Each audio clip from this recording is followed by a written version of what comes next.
E para falar agora sobre o transplante de medula óssea, vou chamar aqui os conceitos básicos, né, do transplante, o Dr. Luiz Fernando Bouzas, que é diretor-presidente do Conselho Técnico da Provita.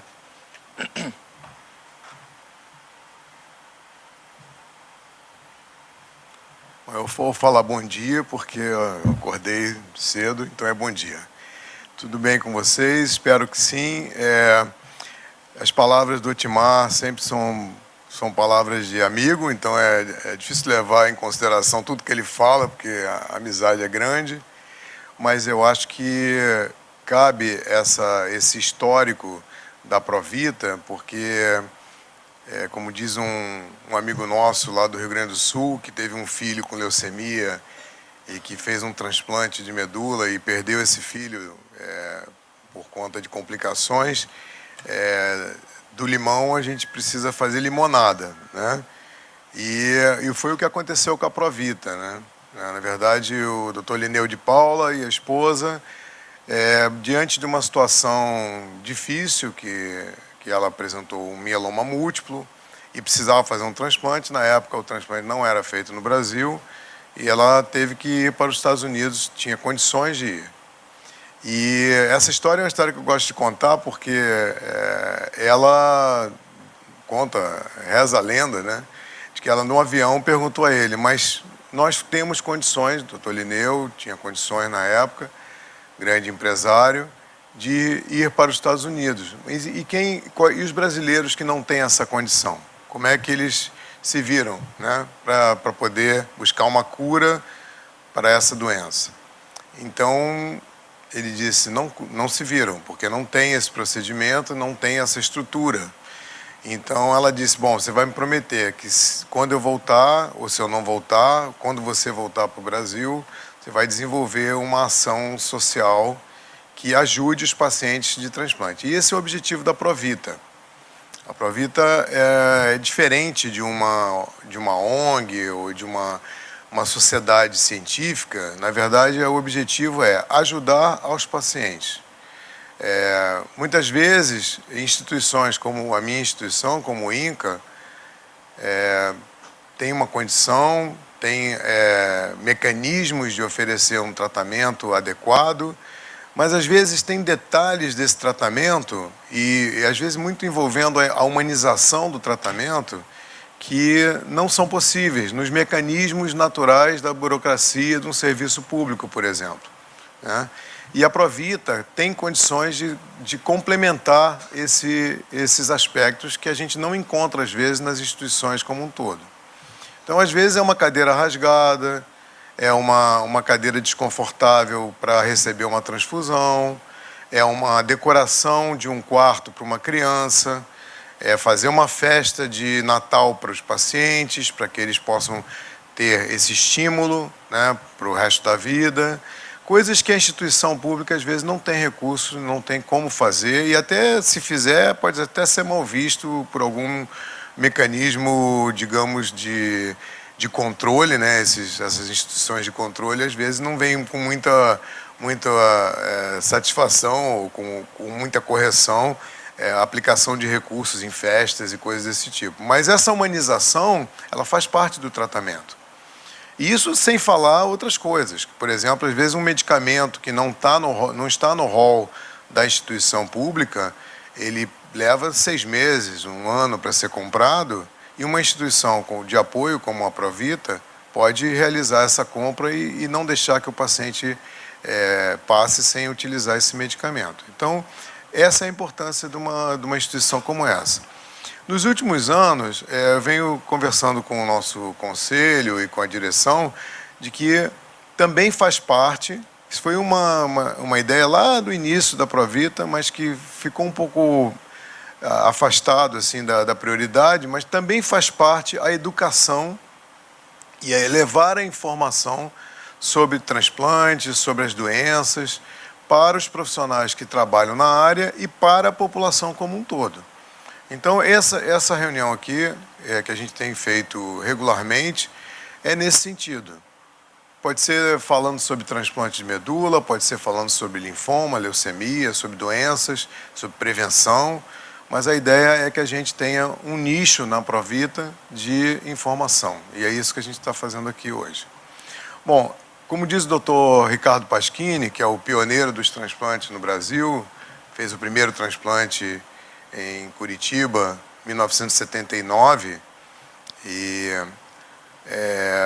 nós hoje comemoramos esse ano 40 anos do primeiro transplante.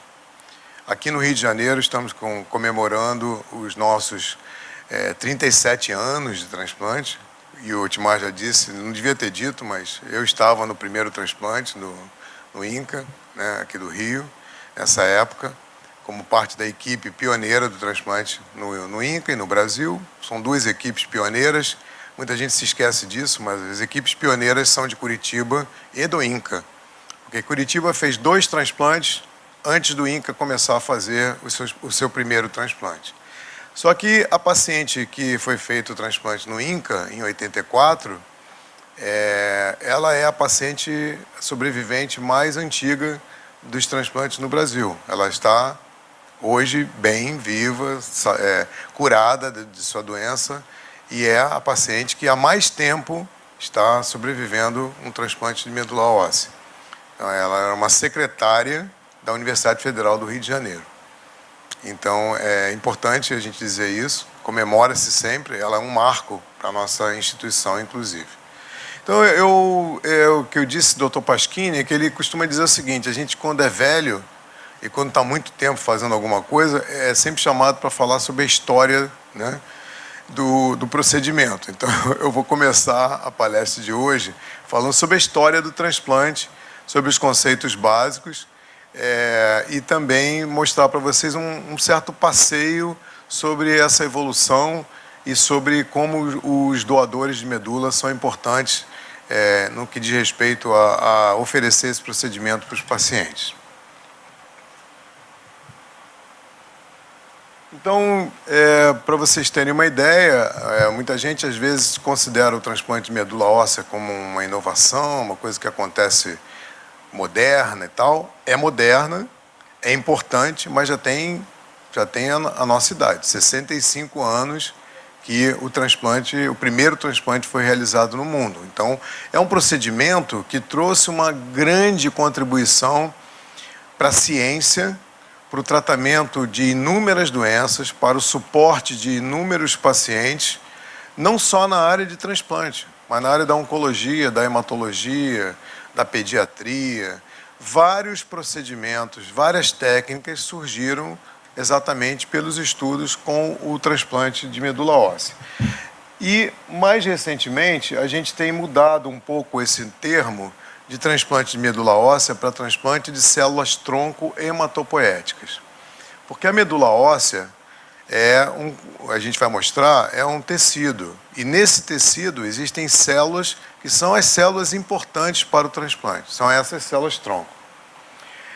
Um outro fato que aconteceu nos últimos anos, e esses são os marcos evolutivos do transplante, é que a gente já tem bem definida uma lista de doenças que o transplante tem que ser indicado. Em algum momento, o paciente vai ter a indicação de transplante, né? Então, as doenças oncohematológicas, eu não gosto muito desse termo malignas e não malignas, porque se é doença, para mim já é maligno, mas de qualquer maneira são as doenças, às vezes doenças genéticas, que não têm a característica de malignidade e que também podem ser tratadas com o transplante. Um outro fato que mudou a história do transplante foi a obtenção de doadores. Então, hoje a gente seleciona bem quem são os pacientes, seleciona bem os doadores, e eu estava falando aqui no início com a imprensa que muito difícil hoje a gente dizer para um paciente que ele não tem um doador e por isso ele não vai fazer o transplante. A gente evoluiu de cerca de 15%, 20% de chance de encontrar um doador para hoje quase 90% ou 95% dos pacientes têm um doador. Então essa é uma falácia, dizer que alguém não vai fazer transplante porque não tem doador. Pode ser por outros motivos, mas por esse motivo não é mais a verdade em 2019. Outra coisa que é importante, e vocês vão ver no gráfico de evolução, é que lá na década de 50, quando fizeram o primeiro transplante, 60, quase que abandonaram esse procedimento porque as complicações eram muito graves e os pacientes não sobreviviam. Por quê? Porque não se conhecia compatibilidade. Então, para que se realize um transplante com um bom resultado, é preciso haver compatibilidade. E só a partir dos conhecimentos da imunogenética e dos antígenos de histocompatibilidade é que se passou a ter resultados positivos com esse procedimento de transplante de medula óssea. Não dá para esquecer, é lógico, que nos últimos anos a gente tem hoje, o Timar falou, como era a medicina há 25, 30 anos atrás, é completamente diferente do que a gente tem hoje. Então, o suporte terapêutico hoje, eu tenho antifúngico, antiviral, antibióticos de última geração, imunossupressores, drogas que a gente nem pensava em existir na década de 80 e 90, quando a gente começou a fazer transplante. Então, isso é importante, é um marco, a aquisição dessas novas tecnologias. E, sem dúvida nenhuma, a gente só chegou a esse ponto que a gente está hoje, de oferecer transplante para um número enorme de pacientes, né? Porque agora a gente tem os registros de doadores, tanto nacionais quanto internacionais, e os bancos de sangue de cordão umbilical como fontes alternativas de células para o transplante. E a gente incluiu hoje nessa palestra, vamos ter um palestrante, falando sobre a possibilidade de se utilizar a célula-tronco em terapia celular. Não que o transplante de medula não seja uma terapia celular, mas a utilização da célula para curar outras doenças que não estão relacionadas diretamente com a medula óssea. E aí nós estamos falando de neurologia, de ortopedia, cardiologia e etc. Então a gente vai ter a oportunidade de falar sobre isso hoje também. Agora, vejam que do limão à limonada, né? Esse tema vai até o fim. Por que surgiu a ideia do transplante de medula óssea? Aí são os conceitos básicos. A preocupação do transplante, ela surgiu dos países desenvolvidos que estavam trabalhando com energia nuclear, mas no sentido da guerra, no sentido de matar, e não no sentido de curar alguém.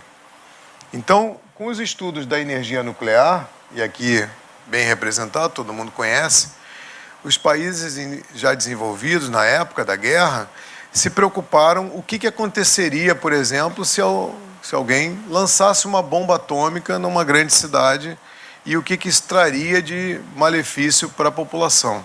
E daí os estudos foram continuando e se identificou que um dos problemas seria afetar a medula óssea e causar doenças como aplasia de medula, destruição total da medula, como disfunções hematológicas, como trauma, e no futuro, às vezes 5, 10 anos após um acidente radioativo, leucemia, linfomas, tumores. Então, vocês vejam que de uma coisa ruim, uma coisa maléfica, né, que é usar esse tipo de conhecimento para a guerra, surgiu a ideia desse indivíduo aqui, que eu vou falar um pouco sobre ele, Dr. Donald Thomas, e outros pesquisadores, de utilizar esses conhecimentos na cura de doenças que afetavam, no caso, a medula óssea. O cachorrinho está aqui, não é à toa, porque hoje em dia tem muita essa polêmica de usar animal para estudo em medicina, pesquisa científica, mas ele utilizou, e com muita propriedade, os primeiros transplantes foram feitos nessa raça. O Beagle, ele tinha um canil enorme na cidade de Seattle, nos Estados Unidos, e daí saíram os conceitos principais do transplante de medula. E nós, brasileiros, temos uma ligação muito forte com esse centro em Seattle. A chefe e a fundadora do nosso centro aqui no INCA, hoje trabalha no centro de Seattle, é uma brasileira, nordestina, mulher, que com a sua força criou o centro no INCA, imigrou para os Estados Unidos e hoje está lá trabalhando nesse centro que é um dos principais do mundo.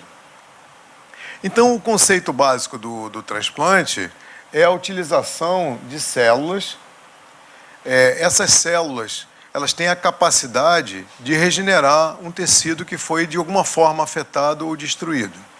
Então, se eu, por exemplo, tiver um acidente radioativo ou submeter um paciente a um nível de radioterapia tão intenso que possa afetar a medula óssea, esse paciente só sobreviverá se houver uma regeneração por células. E aí sim é o conceito básico do transplante de medula. E lógico que para que isso tudo dê certo, é preciso que esse indivíduo que vai receber essas células do doador, ele tolere e a medula também tolere o corpo desse indivíduo. Então isso chama-se tolerância imunológica. E é um dos grandes fantasmas do transplante. Tanto no sentido da rejeição, que é o receptor rejeitando células do doador, quanto no sentido da rejeição ou ataque das células do doador contra o organismo do paciente. Mas isso hoje vem sendo muito bem trabalhado no sentido de se controlar esses efeitos e mostrando ainda a utilidade. Bom, por que eu falei em célula-tronco lá no início? Porque, na verdade, a medula óssea é um tecido complexo. Ele tem osso, medula óssea, ele tem gordura, né? Ele tem sangue, vasos sanguíneos e tem o que é o mais importante. É uma fonte de células. E essas células, elas têm uma característica tão importante que eu acho que ela na verdade, a gente deveria dizer, a gente só sobrevive 70 ou 80 anos porque a gente tem uma população de células desse tipo vivendo no nosso organismo e se multiplicando e se renovando constantemente. Então, ela tem uma característica de autorrenovação, ou seja, cada célula tronco, ela dá origem a uma célula igual a ela mesma, antes dela se multiplicar em outras células. Isso é importante, porque se ela fosse se multiplicando e ela fosse se esgotando, você não teria capacidade de manter o tecido por tanto tempo. Então, a autorrenovação é importante. Ela se diferencia em outras células, em várias linhagens celulares, e elas promovem células, ou produzem células que promovem funções. Então, por exemplo, se uma medula óssea ela evolui e produz um glóbulo vermelho, esse glóbulo vermelho tem a função de carregar oxigênio. Se produz leucócito, vai produzir o sistema imune, vai proteger o organismo. Se produz plaquetas, etc. Mas as células-tronco também têm relações com outros tecidos, não somente com a medula óssea. Então, elas podem produzir músculo, elas podem produzir cartilagem, e isso a gente vai deixar para a aula do Dr. Flávio, que é mais adiante. Então, aqui a gente tem o exemplo do que acontece na medula óssea. Aqui uma célula-tronco, desculpe, está em inglês, alguns slides vão estar em inglês, mas aqui é célula-tronco, célula-mãe ou stem cell, e ela vai dar origem a algumas linhagens. Então, a linhagem linfóide, a linhagem mieloide. A linhagem linfóide são os linfócitos, linfócitos T, vários tipos de outros linfócitos, linfócito B, que são responsáveis por reações imunológicas no nosso organismo. Defesa contra agressões, rejeição, tudo parte dessas células aqui. E nós temos a linhagem mieloide como um outro tipo de leucócito, um outro tipo de célula que também participa do sistema imunológico e também participa da proteção de tecidos, da proteção contra infecções. Né? Então, tudo isso vem daqui, da célula-mãe, da célula progenitora. Os eritrócitos, glóbulos vermelhos e as plaquetas. Então, vocês podem imaginar o seguinte, qualquer doença, qualquer situação que afete daqui para frente, por exemplo, uma leucemia linfóide aguda, uma leucemia mieloide aguda, ou seja, uma anemia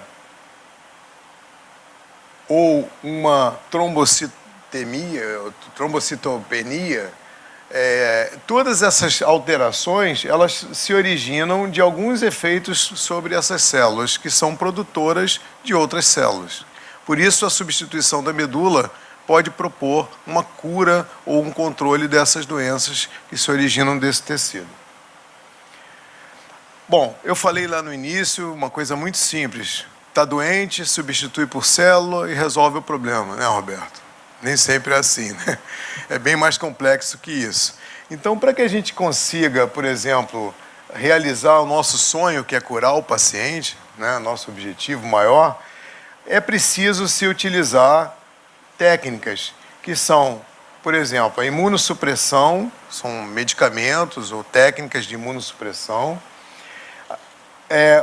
a criação de espaço. Vocês imaginam, por exemplo, se eu tenho uma leucemia e tem uma produção absurda de células dentro da medula óssea, essas células vão ocupar espaço e não vão permitir que células novas se desenvolvam. Então, antes de eu transfundir ou transplantar essas células novas para o paciente, eu preciso eliminar o que está ocupando esse espaço. Então, quimioterapia, radioterapia é necessária para eliminar essas células que estão doentes no espaço da medula óssea. Aproveitamos, é lógico que na hora que vai se criar espaço, a gente trata a doença de base, e isso é o bastante? Na maioria das vezes, não. Na maioria das vezes, a gente ainda tem que contar com a atividade da célula que vem da medula do doador, da medula nova, para controlar essa doença. Então, vocês imaginam o seguinte, uma fábrica, uma linha de produção, está produzindo eletrodoméstico. Tem um sujeito ali na linha de produção, eu acho que hoje nem tem mais isso, né? Tudo computadorizado, mas imagina um sujeito na frente de uma esteira, olhando o liquidificador. E ele está testando um por um, antes de ir para o mercado. Ele testa. Se tiver com defeito, ele tira fora. Quem é esse sujeito? Ele é o sistema imune. Ele é o nosso controle de qualidade. Se ele olha para trás e passa um liquidificador com defeito, isso significa que lá na frente esse liquidificador pode dar, por exemplo, um curto-circuito na casa de alguém, e isso é um câncer. Então, na verdade, o nosso sistema imune, ele está aqui, ó. Ele está atento a células com características anormais. Entendam dessa forma, tá? E se o sistema imune do doador é ativo, é funcionante, ele pode ser um fator muito importante no controle da doença, que às vezes a própria quimioterapia, a radioterapia não foi suficiente para tratar. Então, o transplante de medula passa por esses aspectos aqui e uma boa atividade do enxerto, da célula do doador, no controle das doenças malignas que a gente não quer que voltem. Tá? Então, isso é um fato importante. Bom, vamos falar um pouquinho sobre cada tipo de transplante, para vocês entenderem. Então, a gente tem aqui um paciente com uma doença, eu chamei de tumor, mas pode ser um linfoma, pode ser um mieloma. E esse paciente, ele vem fazendo tratamento. O tratamento que ele faz, na verdade, controla a doença. Na maioria das vezes, não cura a doença, tá? E há uma possibilidade dessa doença retornar, anos depois ou algum tempo depois. Então, uma das propostas para doenças que não afetam de maneira importante ou diretamente a medula óssea, ou que a gente pode limpar essa medula óssea com tratamento quimioterápico, radioterápico, antes de você partir para um procedimento mais intenso, nós podemos coletar células do paciente, guardar essas células livres ou quase livres totalmente de doença em nitrogênio ou em freezer de temperatura bem baixa, guardar como um backup, como uma estrutura que vai depois regenerar a medula óssea. Isso daqui, gente, é um fator que às vezes a gente confunde bastante. Quando eu tenho essa proposta de um transplante autólogo, primeiro que a medula não pode estar infiltrada ou com muita célula doente, que não vai funcionar. Segundo, eu preciso ter um esquema eficiente, ou pelo menos que eu acho que seja eficiente de tratamento para essa doença. Que eu vou intensificar esse tratamento, que aí sim eu vou conseguir livrar o paciente do tumor. Esse é o critério do transplante autólogo.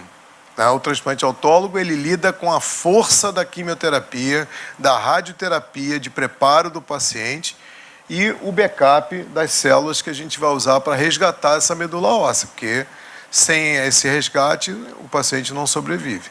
Então, esse é um tipo de transplante, chama transplante autólogo ou transplante autogênico. Existe o outro tipo de transplante. E aí nós estamos falando de um transplante que depende de um doador.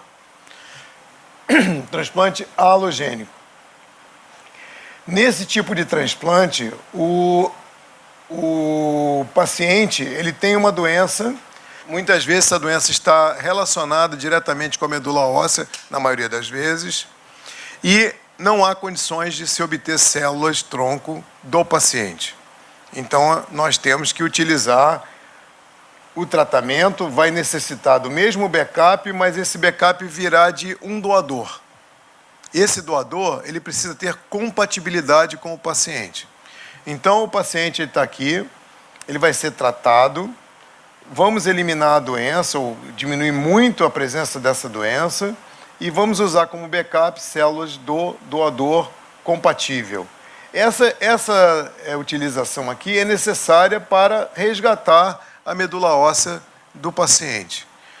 Muitas vezes, nesse caso aqui, a medula óssea que o doador doa, ela é tão intensa, tão ativa, que é preciso usar imunossupressão, na grande maioria das vezes, bem longa, para que essa medula óssea se estabeleça e que crie-se uma tolerância entre o doador e o paciente.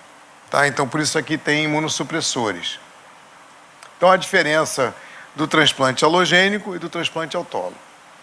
Por que a gente falou que mais de 90% dos pacientes hoje têm condição de realizar um transplante? A gente hoje, isso aqui parece novidade, porque a gente, quando é velho, tem essa história do transplante na cabeça. Mas lá pela década de 90, nós já fizemos esse tipo de transplante, tanto no Brasil como no mundo, mas o resultado era muito ruim. Mas isso chama-se transplante haploidêntico. O que é transplante haploidêntico? É um transplante em que a gente utiliza um doador familiar que é 50% só compatível. Vocês vão dizer, poxa, mas você acabou de dizer que tem que ser compatível, 50% é metade. Como é que vai ser isso? Mas é possível, com estudos que foram realizados na última década, principalmente, se manipular esse enxerto de forma que o paciente e o enxerto se tolerem, e aí o transplante haploidêntico passou a ser possível, passou a ser uma realidade. Então, hoje a gente tem vários tipos de doenças que não tem um doador no registro, não tem um doador idêntico na família, e a gente opta por utilizar o pai, a mãe ou um irmão que é 50% compatível com o paciente. Então, aumentou muito a chance de você oferecer o transplante para determinados pacientes. E esse procedimento ele só foi possível porque aqui essas células são células que, quando a gente utiliza o transplante sem tomar nenhuma atitude, elas proliferam logo no início, na recuperação da medula, e afetam diretamente órgãos do paciente, causando uma doença chamada doença do enxerto contra-hospedeiro. A gente não vai entrar nesse detalhe aqui, mas é a complicação mais temida do transplante, pelos transplantadores principalmente. Então, só foi possível utilizar o transplante haploidêntico porque nós utilizamos uma técnica em que uma droga, que é uma droga barata, é uma droga disponível no mercado, ao invés dela ser usada antes do paciente receber a medula, a gente, no terceiro, quarto dia, dá essa droga para o paciente. E, com isso, a gente elimina essas células que podem causar a doença do enxerto contra-hospedeiro, o que impedia a realização do transplante haploidêntico no passado. Então, gente, melhorou bastante a disponibilidade de procedimento para os pacientes que precisam. Aqui é o esquema de tratamento, não interessa muito. Mas vejam aqui aquilo que eu comentei no início, isso é a história do transplante, a evolução. Dr. Fred Applebaum, de Seattle, compilou, ele precisa atualizar esse gráfico. Esse gráfico já tem que entrar o Aplo aqui e outras situações, mas ele foi muito feliz na colocação, porque vejam que aqui no início, logo depois dos primeiros transplantes, quase que abandonaram. Tinha 160 transplantes aqui nesse período e todos os pacientes falecidos. E aí, com o conhecimento da imunologia, com o aparecimento dos imunossupressores, como a ciclosporina, com o conhecimento do HLA, aí o transplante começou a se tornar uma realidade. E foram oferecidos transplantes autólogos, transplantes halogênicos para mais de 1 milhão de pacientes no mundo até o momento. Então, isso é um número muito significativo para um procedimento complexo como esse. Eu disse que o Dr. Thomas, eu ia falar um pouco sobre ele. O Dr. Thomas é o nosso patriarca, o pioneiro do transplante, e ele foi agraciado com o Prêmio Nobel de Medicina em 1990 por esses estudos do transplante de medula. Talvez seja a única modalidade de tratamento, eu diria, talvez esteja exagerando, puxando a brasa para a nossa sardinha, que tem 3 prêmios. Já foram dados 3 prêmios do tipo Nobel de Medicina para essa modalidade de tratamento transplante de célula-tronco. Então, Dr. Thomas, ele é o responsável por esse começo que a gente teve.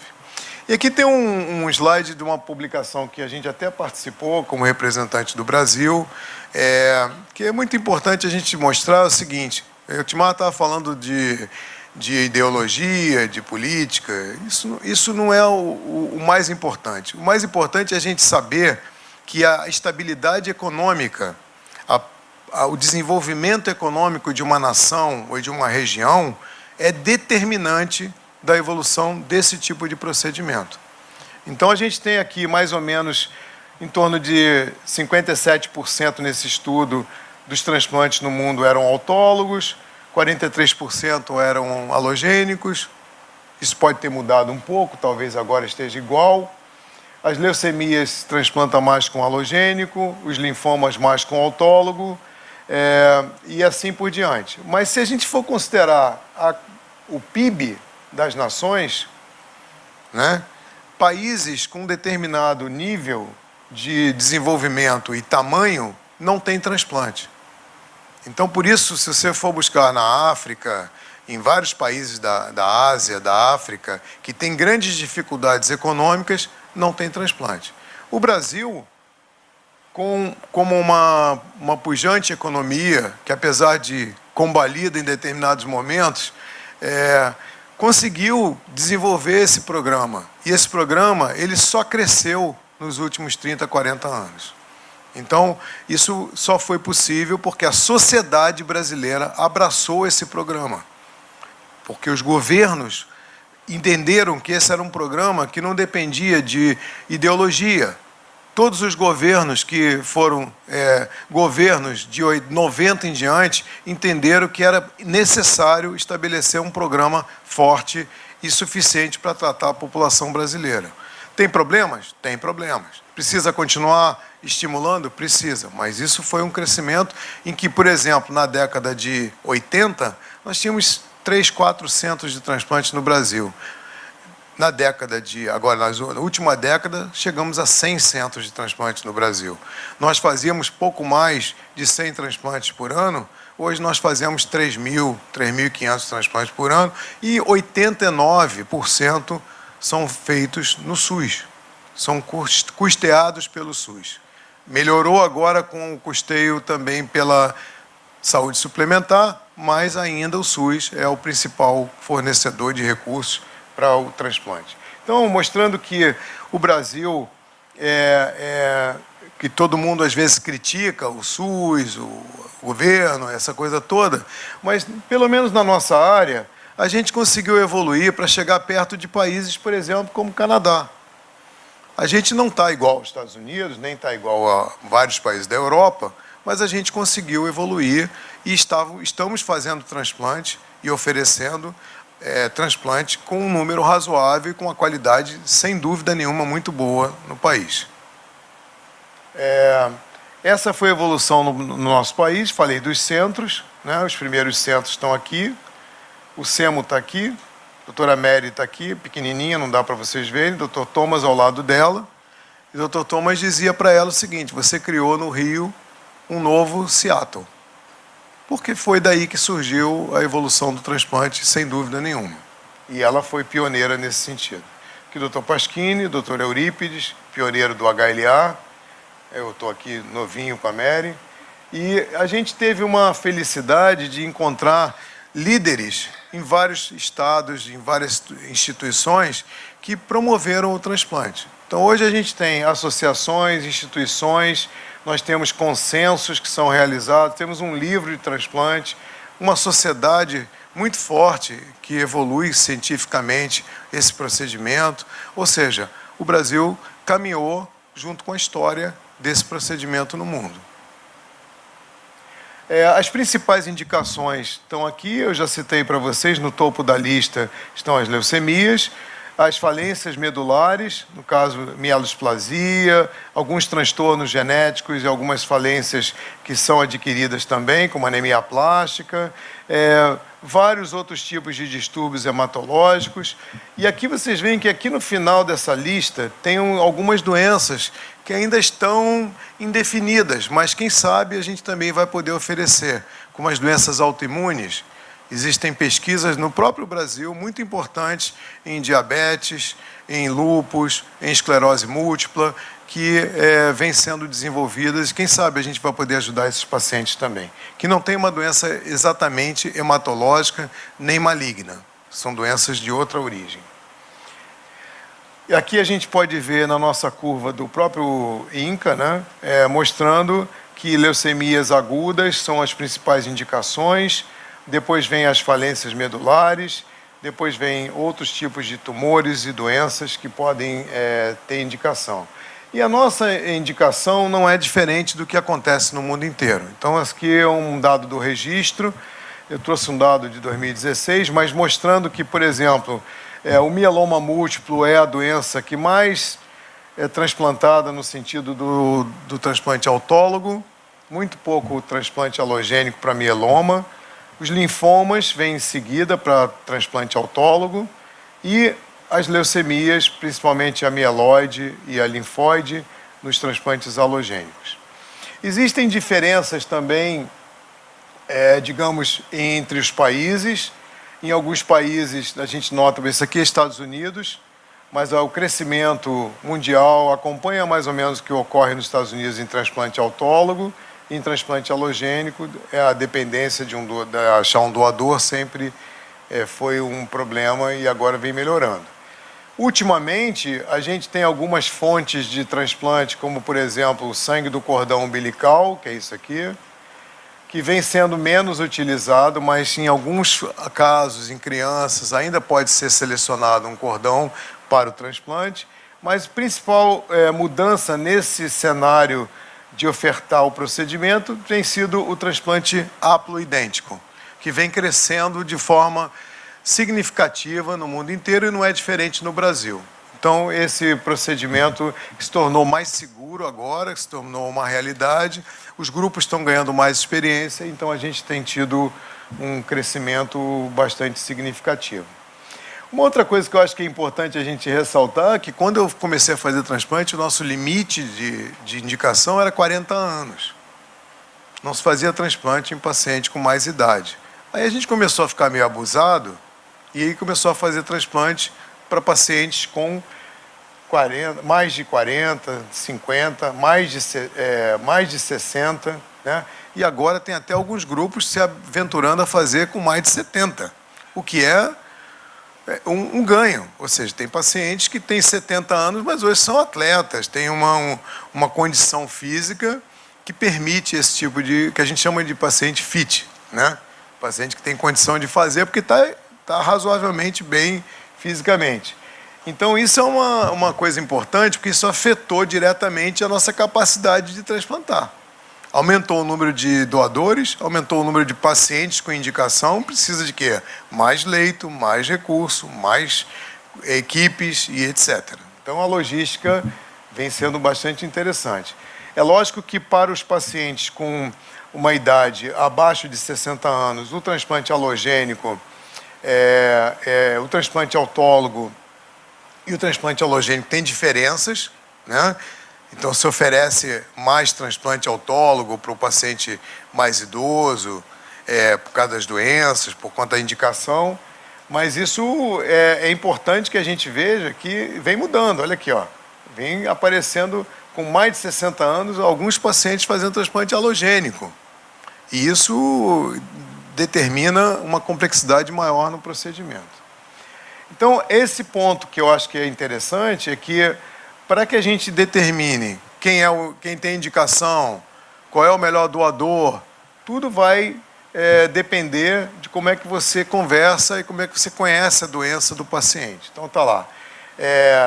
A enfermidade, se está inicial, intermediário, avançado, se está em remissão, se não está em remissão, ou seja, tudo isso são fatores que levam em consideração, porque existem diferenças de resultados se eu pego um paciente em fase inicial, em fase avançada, o resultado vai ser diferente, porque ele tem muito mais tratamento que ele já recebeu, tem muito mais doença presente no organismo.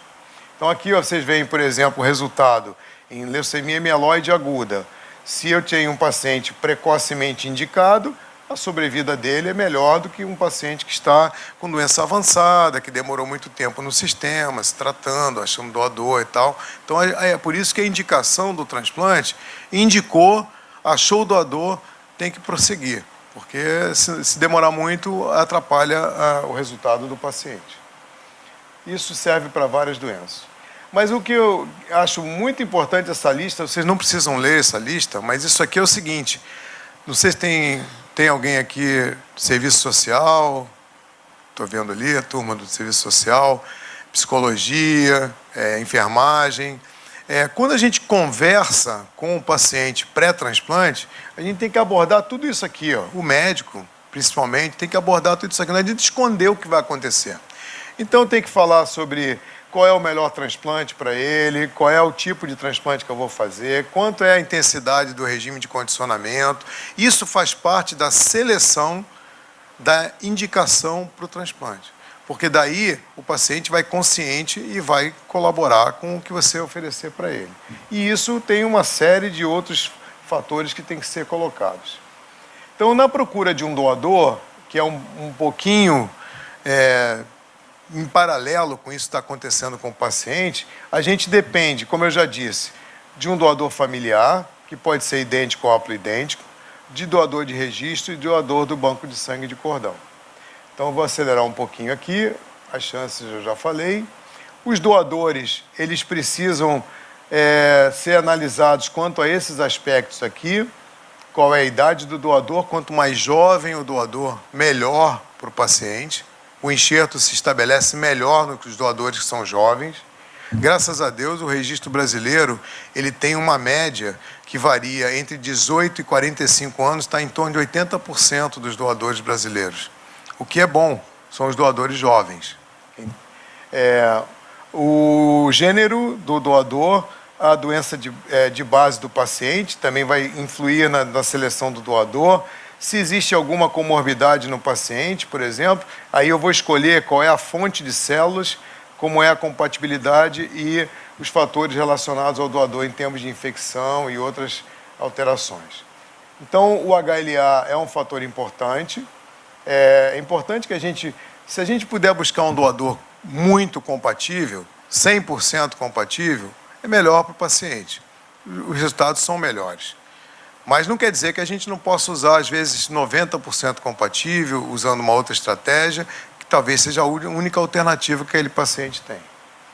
Então, a população, quanto mais miscigenada, quanto mais brasileira essa população, né, mais difícil a gente encontrar um doador específico, por isso que os registros têm que ser tão grandes, para poder aumentar a chance de se encontrar um doador. E tudo isso está relacionado com um pequeno braço do cromossomo 6, braço curto do cromossomo 6, onde estão os genes que determinam o nosso sistema imunológico. E esses genes é que vão nortear a busca da compatibilidade. Quando eu falo que um doador é 100%, ele tem 10 de 10 compatibilidades nesses cromossomos aqui. Então, a gente não vai entrar nesse detalhe, mas vocês podem imaginar a dificuldade que é você ter mais de 10 mil características, por exemplo, no classe 1, né? No classe 2, nos alelos já tem mais de 10 mil características que se combinam na população de maneira mais ou menos aleatória. Aí sim é a dificuldade da gente encontrar. Mas, pasmem, existe possibilidade de se encontrar. Até nessa sala aqui é capaz, se eu fizer uma tipagem, é capaz de alguém ser doador do outro aqui. Isso acontece. E é por isso que a gente precisa do registro funcionante e forte. Existe um algoritmo para decisão. Então, se eu tenho indicação, por exemplo, de um transplante, eu vou optar por um transplante com um paciente aparentado idêntico, com doador idêntico. Se não tiver o doador idêntico, eu vou para o alternativo. Se o alternativo está complicado, o doador do registro, eu vou então tentar um doador do registro que não é 100% compatível, ou então um doador haploidêntico na família. Ou seja, existe uma lógica de seleção desses doadores. Só para vocês entenderem, quando eu falei de fontes de células, a gente tem a fonte, aqui o símbolo dessa fonte é a seringona, com a agulhona, que é a coleta da medula óssea diretamente do osso, né? Aqui a aférese, que é um procedimento, a doutora Yara está aqui presente, cadê a doutora Yara? Está ali. No banco de sangue é quem fornece essas células para a gente, tem uma máquina lá que filtra o sangue, separa a célula-tronco e a gente pode fazer o transplante com esse produto do sangue periférico. E temos o cordão umbilical, que é uma fonte que vem sendo menos utilizada, mas muito importante também na obtenção de células-tronco, principalmente para crianças. Existem algumas diferenças entre essas células. Por exemplo, a medula óssea obrigatoriamente o doador tem que ir para o centro cirúrgico para colher, sob anestesia geral ou um bloqueio. O sangue periférico, como eu já disse, o doador tem que tomar um medicamento para estimular as células-tronco saírem da medula e ocorrer a coleta em sangue periférico. E o sangue do cordão, quando o bebê nasce, a gente guarda esse material para transplante no futuro. Existem diferenças entre o que é a melhor ou a pior fonte. Isso é técnico, a gente não precisa entrar nesse detalhe. E aqui, como eu disse, o seringão e o agulhão. Isso aqui gera muito medo, gente. O doador, quando vê uma agulha dessa, ele prefere sair correndo. Mas isso é muito seguro. Isso é um procedimento que a gente faz assim vários por semana. E o doador, ele tolera assim... Você interna o doador de manhã, colhe o material no centro cirúrgico, no dia seguinte ele vai para casa com analgésicos simples durante uns 2, 3, 4 dias e 15 dias depois essa medula óssea está regenerada. As células têm capacidade de regenerar o que você retirou. Diferente do órgão sólido, que você, quando doa um rim, você não vai ter o rim de volta, né? Na medula óssea não, a medula volta a se regenerar naturalmente. Então está lá, cristas ilíacas posteriores. O médico aqui, maldoso, né, que está lá espetando o paciente, mentira, é claro que isso é feito com maior segurança, e a agulha que a gente usa para acessar a medula. Aqui a gente, no centro cirúrgico, tem um processo de filtração, que não é mais esse. O processo de filtração agora é totalmente fechado, tem uma bolsa, a gente filtra os coágulos e as espículas que vêm da medula óssea, e depois, pasmem, transplante não é cirurgia.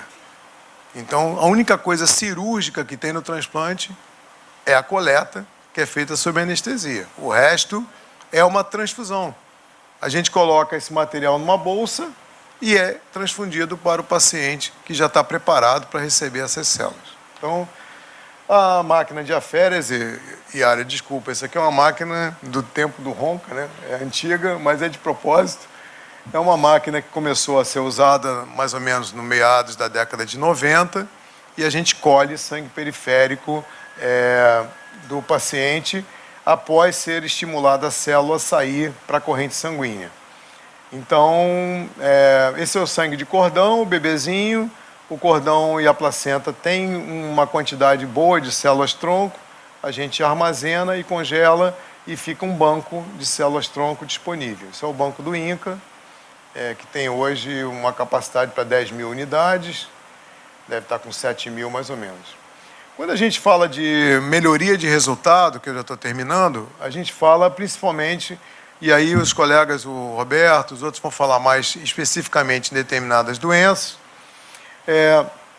A gente está sempre revendo protocolos para avaliar as melhores drogas, as melhores combinações para tratar e para evitar toxicidade aos pacientes. A gente tem sempre que se preocupar com o controle das complicações, doença enxerto contra hospedeira é a principal. Existem uma grande preocupação com as recaídas pós-transplante, então hoje a gente transplanta, dá as células, estimula essas células para que elas protejam o paciente e às vezes ainda tem que usar medicamento após o transplante para evitar a recaída. Então, isso são estratégias que vêm se desenvolvendo ao longo dos anos e com as possibilidades terapêuticas aumentando. É lógico que a gente precisa dar segurança aos pacientes e doadores, né? O produto ele tem que ter qualidade, ele não pode estar contaminado, ele não pode estar coagulado, tem que ter um controle desse produto. E a qualificação das equipes passa por isso, muito importante. Só para vocês terem uma ideia da evolução do registro, porque é um orgulho ter esse registro, quem fala ao contrário disso não sabe o esforço que foi para o governo, para as equipes, para a sociedade desenvolver um registro como esse, né? Então hoje a gente saiu de pouco mais de 12 mil doadores em 95, 2003, 30 mil doadores, e hoje está beirando aqui, esse aqui não está nem atualizado para esse mês agora, 5 milhões de doadores. Então a gente tem uma evolução significativa. SUS, esse registro é pago e mantido pelo SUS, isso é público. Não importa se o doente está internado numa unidade privada, a unidade para o transplante com doador não aparentado vem do SUS. E nenhum registro, nenhum pagamento é feito ao registro. Isso é parte de um direito que o brasileiro tem de usar o seu registro. Então isso tem que ficar claro, né? Além disso, a gente tem no doador nacional uma melhoria na participação de outras regiões, como a Centro-Oeste, Nordeste, Norte, mas ainda prevalecem os doadores na região Sul e Sudeste, onde está a maior parte da população e, ao mesmo tempo, os centros de transplante, a economia e tal. Então, mas melhorou bastante. Isso aqui, para vocês terem uma ideia, era 3% do registro. 3%. Hoje já está assim, bastante desenvolvido, porque isso é importante na miscigenação e na diversidade genética. Se a gente for olhar por raça, entenda-se raça aqui, é a classificação do IBGE, que é mais pela cor da pele do que propriamente raça, né? Mas assim, a gente tem hoje representação até indígena, né? A gente tem outras colorações, os brancos em maioria, mas isso é uma informação, isso é auto-informado. É a pessoa que diz o que ela acha que é, tá? Então a gente obtém esse dado. Isso aqui são os receptores. Então, todo ano, 800 a 1.000 pacientes se inscrevem no registro em busca de um doador compatível. Então, para vocês terem uma ideia de como isso tem crescido bastante. Era em torno de 100. Né? Existem a mesma distribuição, mais ou menos, para os dos pacientes em relação à raça, né? E, finalmente, só para quem quiser ser um doador, tem que estar entre 18 e 55 anos. Isso aqui é uma queixa, todo mundo reclama. Por que não posso ter com 70? Porque não vai ser tão utilizado. Então, 55, 54, 11 meses, 29 dias, é uma data que permite que a utilização do doador seja até 60 anos, que é o prazo que está autorizado em legislação. Então, a gente cadastra até aqui para que a gente ainda tenha 5 anos de possibilidade de usar esse doador para o futuro, porque isso tem custo envolvido, né? Não pode ter doença sanguínea, não pode ter doença maligna, infecciosa, e uma vontade de ajudar o próximo independente de ser um amigo, de ser um vizinho, de ser uma criança que você conhece, porque isso é que é mais bonito. As pessoas doam sem nem saber para quem estão doando. Estão doando no Brasil, estão doando para o exterior, e isso é um fato muito interessante. O Brasil, para quem não sabe, ganhou vários prêmios já de captação de doadores. O registro é premiado, isso é internacional. Então, nós estamos no mês da doação mundial de medula óssea, mês de setembro, né? E nós ganhamos seguidamente 2 prêmios, recebido em Marseille, na França. Logo em seguida, ganhamos mais um, que não está aqui, que é o de originalidade, ou seja, isso nas campanhas, na obtenção de novos doadores, e isso é um orgulho que a gente tem de trazer para vocês. Então, é isso. Eu queria só fazer esse histórico, essa apresentação, porque agora vocês vão ouvir falar de situações mais específicas quanto às doenças, quanto às possibilidades para esses pacientes. Muito obrigado.